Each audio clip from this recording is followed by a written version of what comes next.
káàbọ̀ sí Anike Versatile TV, ilé ìròyìn àti ìtàn tó dájú, ibi tí a tún ti máa ń gbádùn àwòrán àti eré, ilé ìròyìn ìdárayá tí kò ní tàn yín jẹ. Ẹ káàbọ̀ padà sórí Anike Versatile TV.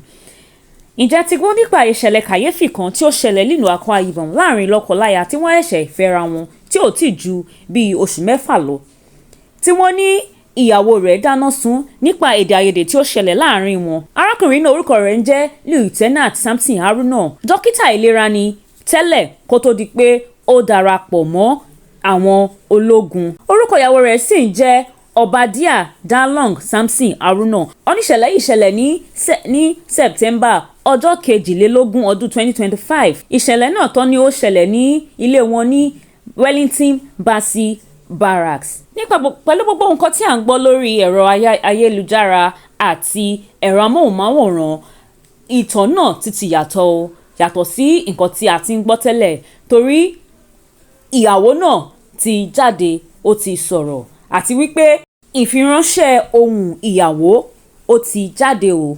Nǹkan tó dẹ̀ ṣẹlẹ̀ ní tó sọ ó yàtọ̀ sí ohun tí a ti gbọ́ tẹ́lẹ̀. Ẹ má ṣáájú, ohun tẹ́ máa gbọ́ nísìnyí ni ti ìyàwó náà níbi tí ó ti ń ṣàlàyé ohun tó ṣe òun fa ohun tó ṣẹlẹ̀ gangan ní ilé wọn.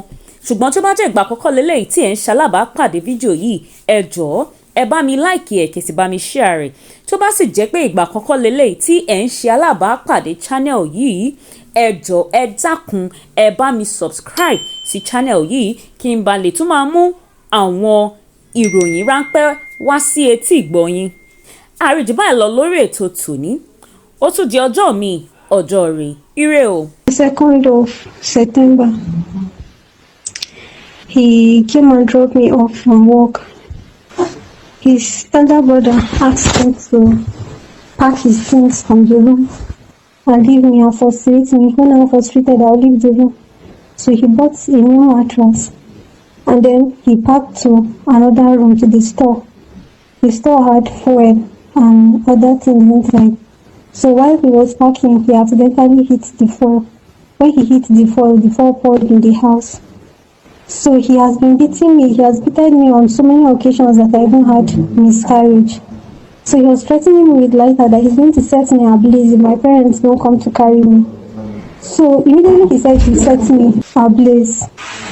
What are they saying? What are they saying? It's just that such declaration. I didn't really allow.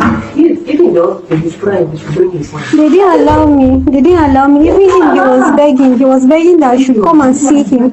I should come and see him. He was even telling them that they should forgive him. Yeah. 2 days ago,